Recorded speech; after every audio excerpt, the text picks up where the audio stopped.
First thing, I'm British. You can probably tell by the accent. I came to the US and I'd say I came from quite a poor background in the UK. And so I had to hustle pretty hard to convince people to invest in me. And I did startup after startup. I'd say failure after failure. There's a pattern here. Eventually, you only need to be lucky once. And I got very lucky with my last company. As you mentioned, it was a $780 million exit. And I wanted to diversify because after spending most of my life, not taking a paycheck really and being quite cash poor but paper rich, I wanted to do this magic act of, how do I take this insane amount of wealth that's tied up in stock and turn it into something that's more real, more liquid, or more real, like real assets. So that's what I did. I started buying real estate. I wanted to diversify. And then I also joined Bluefield Capital. And a bit about Bluefield, we have a portfolio, a multi-billion dollar portfolio of multifamily apartments throughout the US. We have hospitality assets, senior care facilities, industrial warehouses, and we're also doing a lot of build to rent, construction, and townhomes throughout the US. And we also have a venture capital fund, which is where I spend most of my time these days, where I'm investing in startups that can help the real estate sector be more efficient. So sort of a background from where I came from and what I do now. I love it, man. A lot of success early on. And you talked about being cash poor, but equity rich and having all these stock options and things of that nature, which is something I've talked to a lot of people out where you live now. You're out there in San Francisco. So a lot of listeners and a lot of investors, particularly those in Silicon Valley in the tech space, can identify and relate with what you're talking about. So I want to go all the way back though, man. You're a young kid, you're grinding, you're hustling, you got these ideas. You're talking about lots of failures, but you're still talking about, a young person, a teenager coming up with all these ideas. What led you to be so creative and innovative at such a young age and ultimately landing, that Vungle idea, getting that to the market and ultimately leading to the successful exit of that first business there? So I grew up in front of a computer pretty much. It was how I stayed out of trouble. And I loved having a way to express myself. For me, that meant designing things and eventually coding things up. And I realized being able to be online, you can have these pseudonym names. And so, I'd be on these websites and I'd be scouring around, there were these freelancing websites, right? Where people post a project, like, I want a website built. I'd bid on those. It was like Craigslist, but for professionals. And I'd bid on those and put a lowball, sort of offered to build someone's website, and I'd always get the deal because I was a lot cheaper than those web design agencies, except when they wanted to jump on a phone call. I couldn't do that because my voice hadn't broken. I was like a 13-year-old kid, But I'd take these projects on and I'd figure out, okay, they want a website built for their hotel or for their, dentistry or restaurant or whatever. And that's what I did. I did that and I hustled, and then I realized, why am I building other people websites and hustling deal to deal? I want some cash flow. And so I realized, okay, and I'll use a real estate analogy here. I realized, okay, why don't I build websites? It's like construction or real estate, right? Let me build websites and let me get people to go to these websites. Now, in the real estate sector, people pay rent. Good luck having someone pay rent on your website. They're going to be clicking ads usually or buying products. So what I did, I started to build a bunch of websites, and I became a bit of a flipper actually. And so I would find websites that were failing. I'd buy them. And we're talking hundreds of dollars or thousands of dollars, right? I'd buy them and then I'd sort of add my value. And my value would be, okay, let's change the words on the website so it reads better. Let's put better images so it loads faster. Let's figure out how to optimize this on Google. And let's also, a value add plan. Let's redesign the website, give it a facelift. Let's put ads in a more obvious place. And that would double or triple the revenues of the website. And then you'd sell it. And I did this from time to time.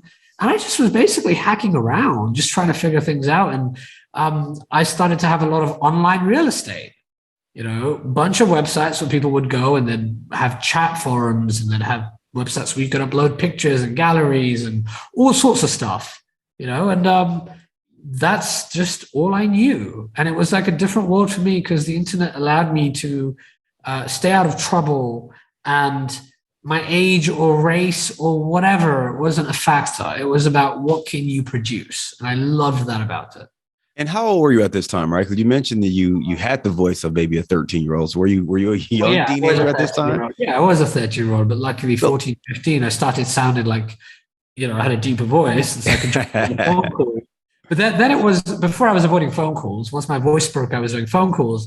But I definitely didn't want to meet face to face. Definitely didn't want to do a low quality video, Skype thing, right? It's not like today's Zoom. So yeah, that's what I did. And then I also met a bunch of other kids online. There were a lot of us who were also somewhere random around the US or the UK or Europe building websites. And I just stayed in touch with them and would share tips. And it was like a really emerging thing. It's like probably how it is for today's people in crypto.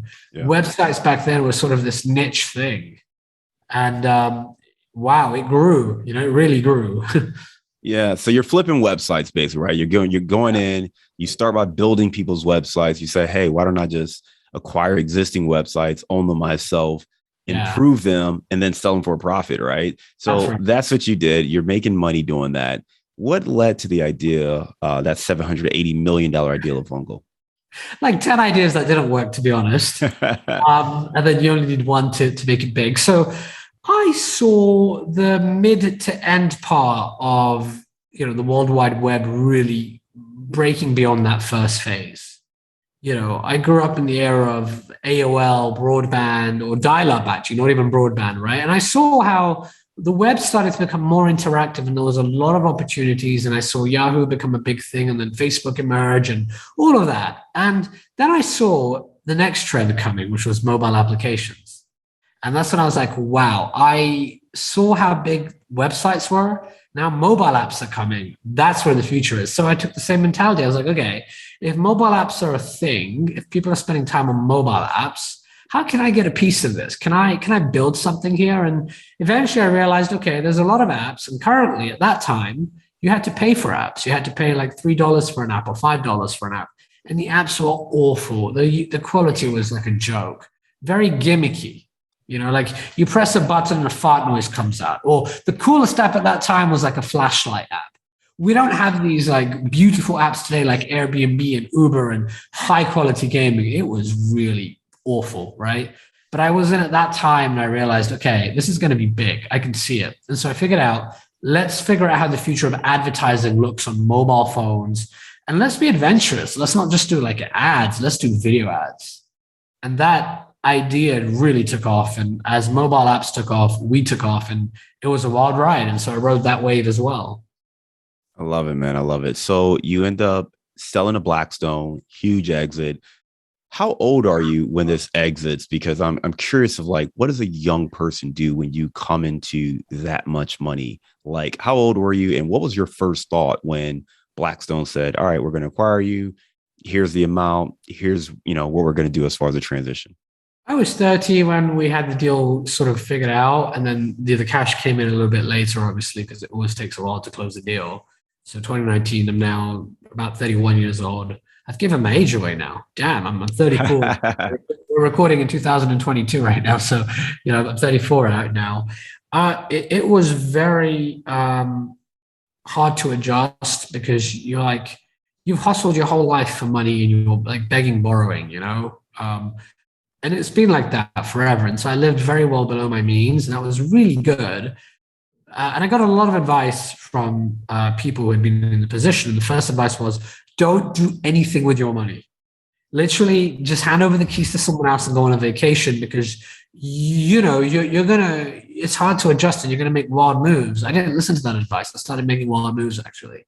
I have all this cash and it's like, okay, let's go listen to some podcasts. All right, let me go buy some single family rentals. I did that. Let me go do some hard money lending. I did that. Let me start. Oh, everyone wants to be my friend now. Oh, someone's calling me. They've got a project. Wow, like interest rates are so low right now, and this is a 7% cash on cash return and a 20% IRR. All right, so I just start recklessly investing in every deal that comes along. And for a while, this is happening. I'm investing in a bunch of funds now as well, not just projects. I'm doing opportunity zone stuff. I'm really cutting my teeth in real estate, right?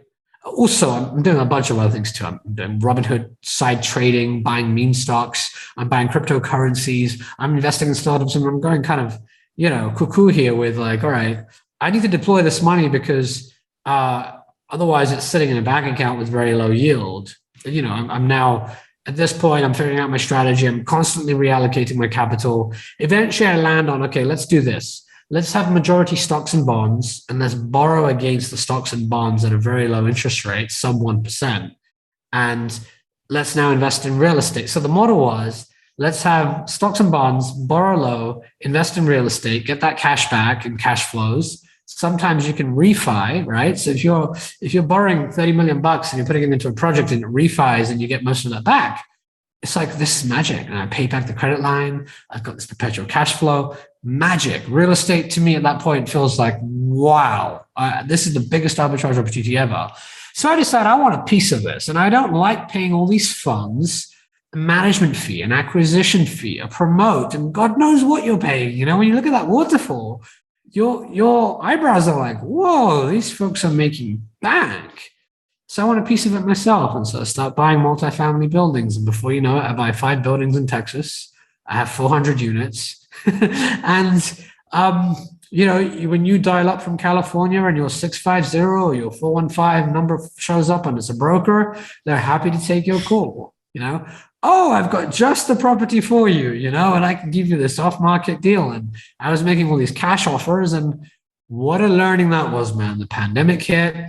Suddenly I'm like, whoa, people aren't paying rents, you know, and wait, I didn't realize I have to keep visiting these properties, and I'm getting all types of decisions to make. Small decisions like, hey, decide what type of, you know, door handle you want, to, hey, we need what type of roof shall we have? What type of plumbing, HVAC? And I'm like, whoa, I just wanted to make that money. And I didn't realize there was so much involved. And so I'm now chewing a hell of a lot. I'm having to visit Texas constantly. And look, I'm Indian, okay? Indian people like bargains. So I focused on metrics like price per door and dollar per square foot and, you know, cash on cash and cap rates. And I went for really like distressed value add Class C workforce housing properties. Oh, wow. What a learning experience. When it's all said and done, it worked out well. I've in the process of selling some for really good profits, but I would have been better off just taking my money and giving it to some professionals and investing in funds. And when the K1s came back, I didn't understand. How is it that I bought real estate? I bought it at what I thought was a discount. I added my sweat to it. I added value, and yet I'm losing money because I'm having to spend money on CapEx. Whereas the funds I've invested in and the projects I've invested in are giving me cash, and they're like outperforming me on an IRR basis. I was disillusioned. And that's when I came to respect in real estate. Platforms matter. Having relationships, having access to deals and brokers, and knowing the market, the local expertise, the management firms you know, the construction folks you know, like that knowledge, it can't be bought. It has to be learned through experience, or you partner, or you just invest and give it to a smart operator. So long story short, that's been my journey. And I ended up at Bluefield because I was an LP in Bluefield's funds, and I was amazed at their returns. They've delivered a 37%, well now 33% realized IRR, net IRR to LP since they started in 2013, 2014. So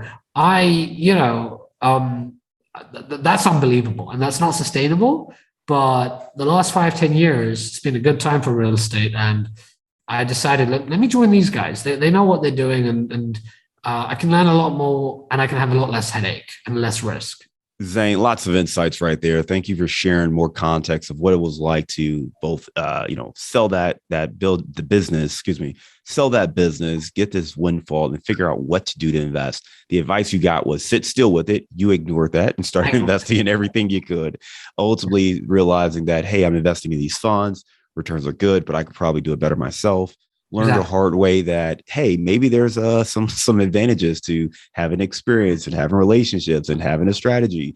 And ultimately, you decided to partner with Bluefield and understand the investing strategy they have, knowing the results they've been able to deliver, and you wanted to partner with them. I want to go back a little bit because I think there was a few different lessons and insights there. One, I think most people dream of the situation you were in, coming up with some idea and having this massive windfall come to you, right? It's almost like the movie Brewster's Millions. I don't know if you ever saw this movie, but there's a movie with Richard Pryor where he inherits millions and millions of dollars, but he's got 30 days to spend it all. And there's all these stipulations. But the point is, it's meant to teach him about the respect of money or whatever. Anyway, the point is this. I don't think a lot of people understand it's a good problem to have, but you're talking about how do you actually manage this newfound wealth? And we didn't even talk about taxes, right? I mean, and what the tax implications are when you get such a huge windfall at one time, and how do you manage and mitigate that? But if you could go back, obviously you had people tell you don't do anything, you ignored that. But if you could go back to that moment where you got that initial windfall, what would you do differently? I don't know, because these experiences have been amazing, and I got very lucky in that it worked out. The real estate's gone up, and I got very lucky there, right? That I made good profits, not nearly as much as I have made investing on other projects.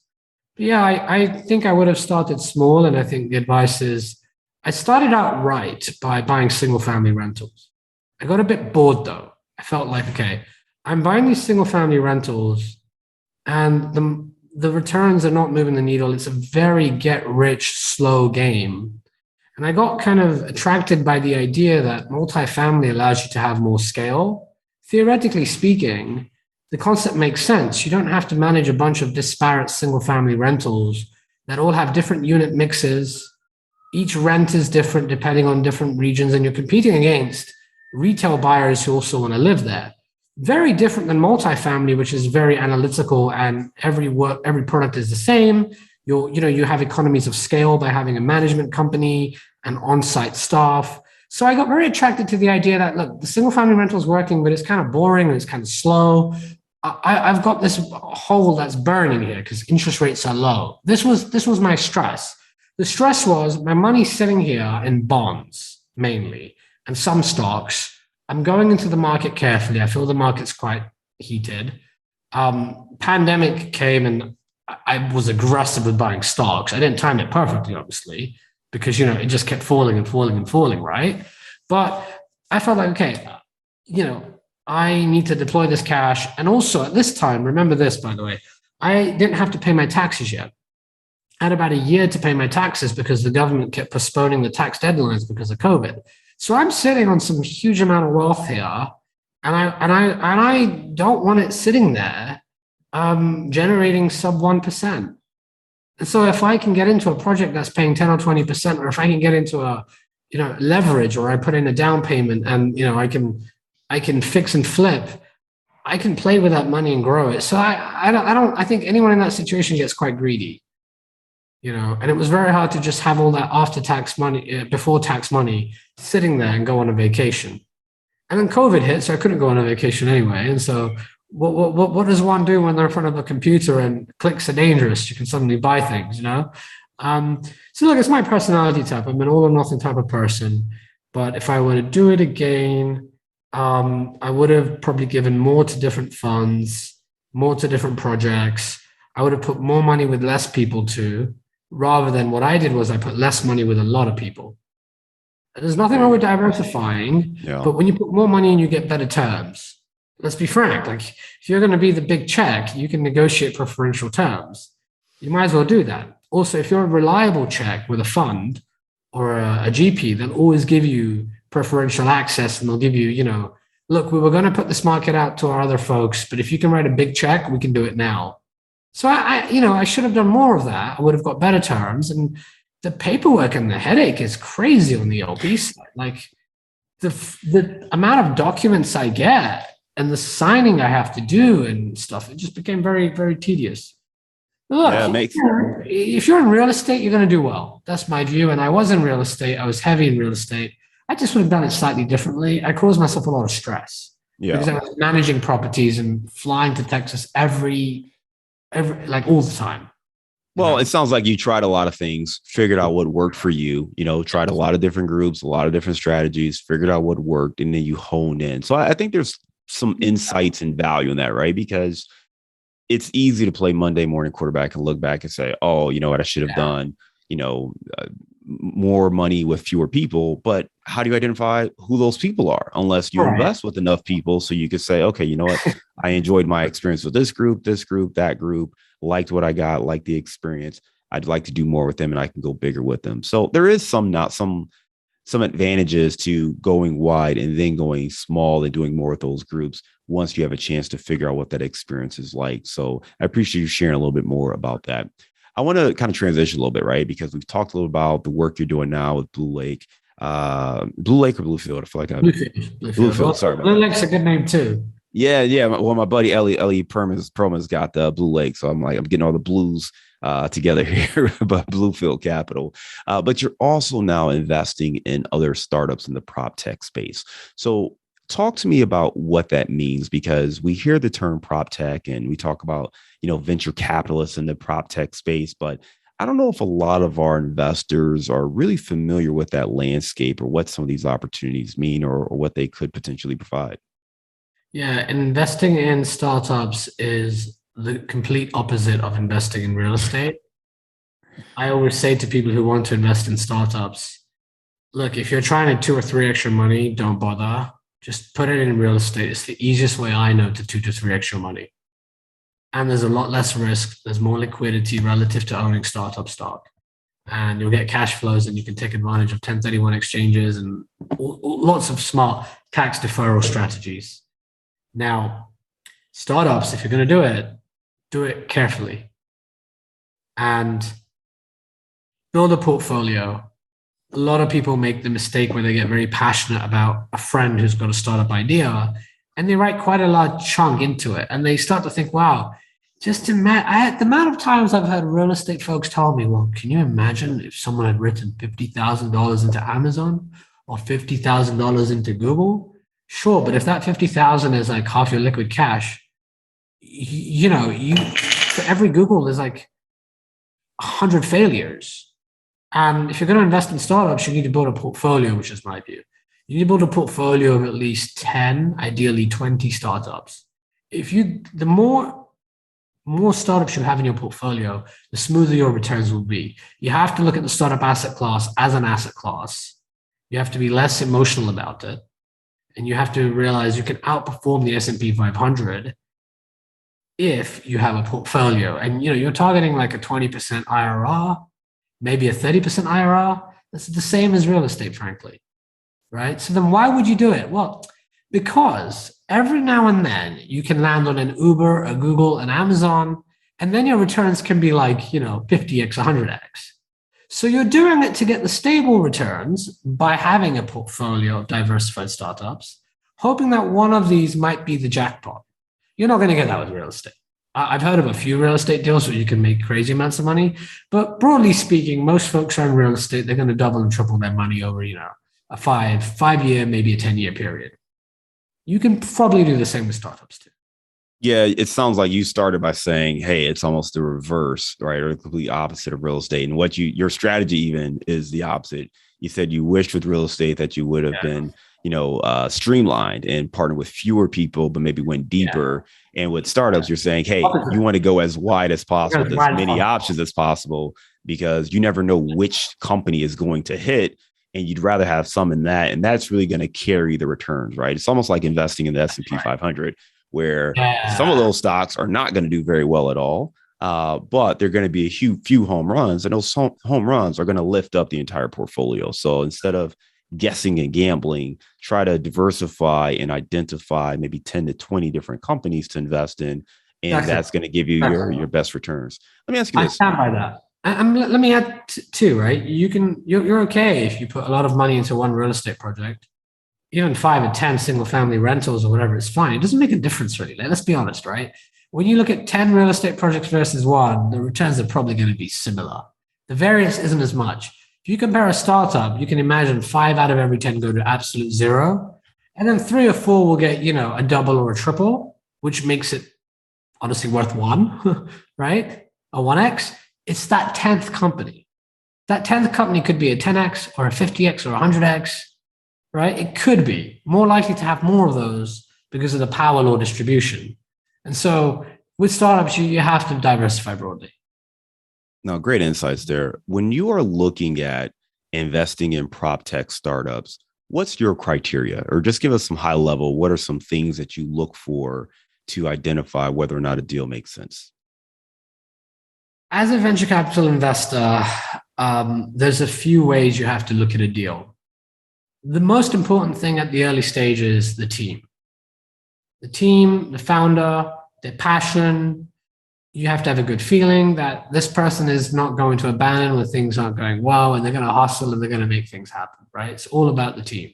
Even if the idea changes along the way, the team is smart enough to pivot out of danger and grow the company.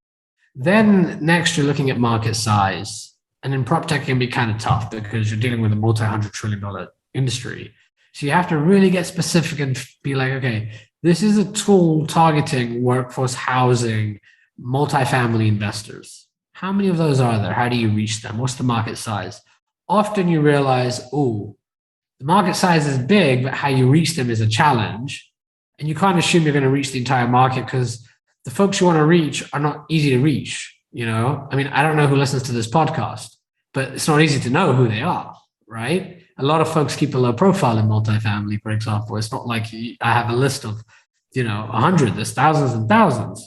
So market size is important and how you reach them is important. And then, you look at other things too, like differentiation and, what does the competition do?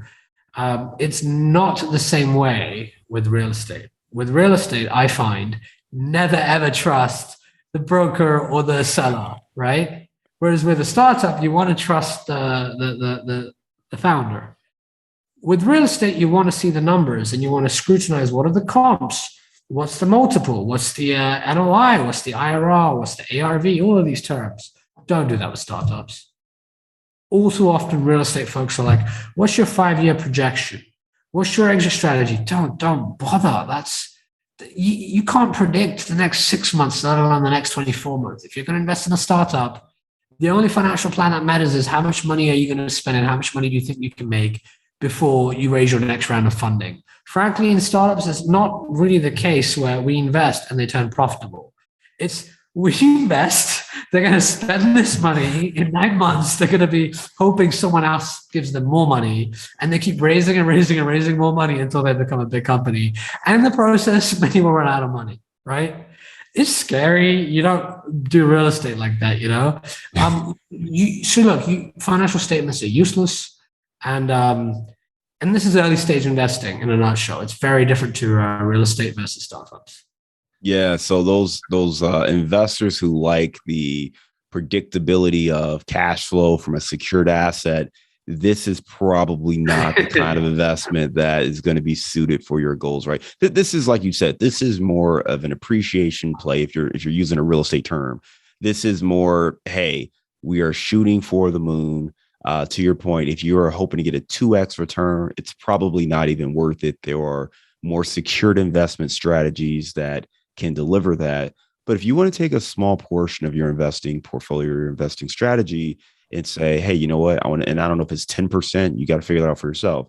But if you want to take 10% of your investment and say, hey, you know what, I want to invest in some of these startups, some of these, huge opportunities to see if one of them strikes, that may be the way to play it. But you cannot treat it like it is a brick and mortar real estate investment. This is something where you understand the culture of startups. There's going to be multiple rounds of funding, seed funding, early stage, all of that stuff, right? So you've got to get comfortable and familiar with it. For someone to want to walk down this path, it sounds like you got to be pretty comfortable knowing that there's a 40% chance your investment may go to zero. Is that fair to say? You got to be comfortable and okay if you lose all of your money in a deal like that? Yeah, absolutely. And I think that 10% is a really smart advice. I would agree with 10% of your portfolio go into startups seems like a good bet. Don't do it all at once. In fact, create a model where it's interesting how to explain this. Create a model where you're investing in like one startup every few months so that for the rest of the next 10 years, you build a portfolio. And what happens over time is as decades pass, you're getting these exits coming back, and these exits come back in the big lumps of cash. But investing in startups has its downsides because you can't borrow against it. There's zero cash flow.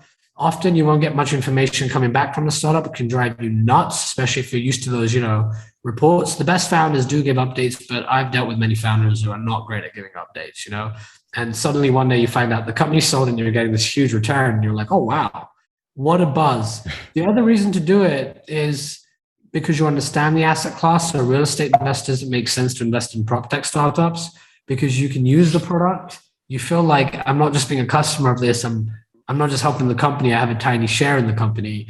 And because you're passionate about helping the founder. But that's different. If you want to be passionate about helping people, go set up a charity. Like if you're investing in startups, the idea is to make money, and passion and enjoyment is a big part of it. But you've got to realize that this is an investment asset. Otherwise, if you get too emotional, you'll put all your eggs in one or two or three companies and you're going to regret it. Like put a lot less into each company. The other thing I'd advise too is, I don't want to get too complicated here, but reserve some money for your best companies that are doing well. So the secret is to keep following on. So you might have, let's just say you're going to put $100,000 into startups, right? Every year. You're going to put $10,000 into 10 companies. You know what I would do? I'd put $5,000 into 10 companies. And the companies that are breaking out, that are doing well, put another 5 or 10K into those, right? Double down into your winners because you've got inside information, really. You've got inside information that this startup's doing well. If it's doing really well, you may have the right to invest more and others don't usually get that right. If the startup's doing great, someone's going to come in and, going to take up the entire round. You here as a friendly angel can re-up and put 10, 20, 30K or whatever. Great insight right there. Listen, I think for anyone who is looking to break into this space, great insights and advice. I'm going to recap a couple of those key insights that I took away.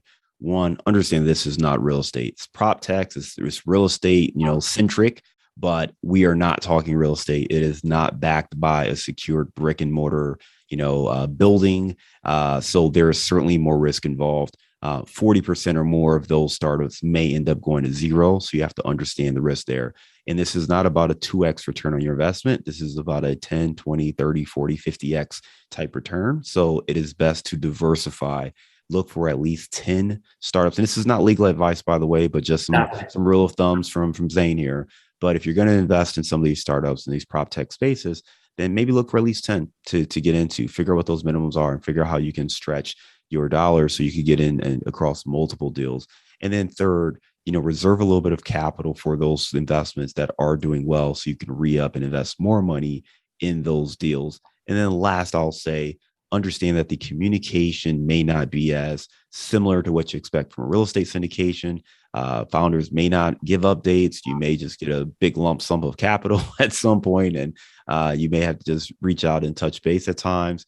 But there's definitely opportunities in this space if you are willing and you can stomach the volatility that comes with these kind of deals. If you want to learn more about Zain, his investing strategy and philosophies, particularly when it comes to prop tech investing, you can check him out on his website, proptechvc.com. Give me a failure or an apparent failure that set you up for later success.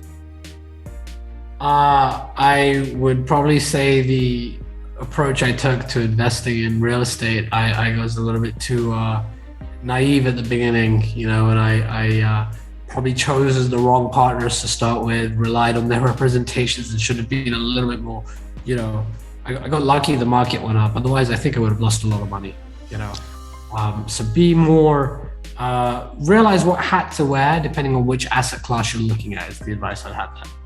What's a digital or mobile resource you recommend for your business? My business is as an either as like an investor in brick and mortar real estate or even as VC. I love listening to podcasts. So your podcast is a great one. I have a podcast too, and I feel like you get to listen in and be a fly on the wall, and it's just raw, real content. To me, that beats anything else when it comes to resources. But the stuff you read on the news, most of the time it's just sensational, and it's just, you get amazing insights. And I think podcasting is like the future of content. So that's I just love listening to it when I'm driving in the car. It's like I'm there a fly on the wall. It's unique content. Give me a book you've recommended or gifted the most in the last year. Oh, wow. I end up accidentally gifting them because I say you can borrow it and no one ever gives it back. A book that I think is timely for this audience here is Blitzscaling. Blitzscaling is a book that will scare the living life out of real estate investors because it's about how startups scale quickly, and it's written by some very well-known venture capitalists, and it gives you insight into how they think. Or like, you throw crazy amount of money at something, you spend like crazy, and you just grow as fast as you can. It's a great book to read because it just shows you the mindset investors have, and I have to have that mindset too as a VC to succeed. Going back to when I look for big returns, in each case, I never want to look at a company and say, oh, this could be a good 3x. I have to look at it and say, you know what, there's a 90% chance this will fail. But if there's this 10% chance it wins, and that 10% chance is 100x or 1000x, this is the bet to make. And blitzscaling is a bit about having that mindset, like you have to scale fast and you have to grow quickly. And it's crazy, the mentality. What's a daily habit that helps you stay focused on your goals? I'm a very aggressive reader, and I've learned to also speed read. And that has allowed me to digest a lot more content, maybe 3 to 4 times faster than most people would. I picked it up when I was a student at school because I had, I hated studying and I had to quickly read a lot. So I probably read over 100 books a year now. And I try to, ideally I wake up in the morning. If I can wake up at 5 a.m., that would be perfect, but sometimes it's later. And I just try to read for the first half an hour, and you can get a lot done. And then before I sleep, I try not to use my cell phone. I try to read a book, and that quietens your mind. And I like to read a lot of like business books. Very boring. I don't really like fiction as much. I'm very practical, I think. But I get through content very quickly, and it's amazing how once you start to read, you can relate one book to another book, and it creates a web in your head. And it's amazing how your brain is. You can just draw on something and you read something, and then it makes it relate to 10 other things you've read. So I think reading a lot is an amazing habit. Highly recommend it. Waking up early is as well. And to throw one more thing in, I try to work out a lot too. I think that's a great habit. What's your number one insight for investing? Well, I think just to repeat what I've said, figure out what the asset is, really try to understand the game. Maybe the mistake I made is a lesson for people. You should start small, but I got lucky because I made a lot of bets, and then when things work, double down with those people and be very loyal to them. Because I think life is short. We want to work with people over the long term. And when someone delivers results, lean in heavier. And always trust but verify as well. There you go. All right, let's lighten the mood a little bit. You're out there in the Bay Area, great food town. Give me your favorite place to grab a bite to eat. Azumo. It's this sushi restaurant by the Embarcadero Pier. They have the best Wagyu. It costs a fortune though, but they charge like a crazy amount by the ounce. But that Wagyu is to live for, man. It's amazing. And then the sushi restaurant, the food is really, really high end, and it's a really good vibe when you go there every time. Love it. Zain, great interview, man. Enjoyed talking to you. I want to recap a couple of the key insights I took away from our conversation. One, you've always been in front of the computer, hustling and figuring out ways to build websites for people, even as a young person, created that first business, really flipping websites, which I think is ingenious and a great way to get started. Ultimately, you built the company that you sold to Blackstone, which created great wealth for you. And then talking about, the good things about that, as well as some of the challenges you faced with figuring out what to do with that money, how to put it to work for you so you didn't either blow it or lose it, and figuring out what's the best way to protect it and invest that as an asset, getting into single family, getting into some multifamily, getting into industrial, commercial, all sorts of other investments, as well as getting into the startup VC world. Your website, proptechvc.com, is where people can go to learn more. And you've got a podcast that they can find on there as well. Zain, I just want to thank you again for coming on Multifamily Insights. We look forward to staying in touch with you, and I hope you have a great day. Thank you for having me.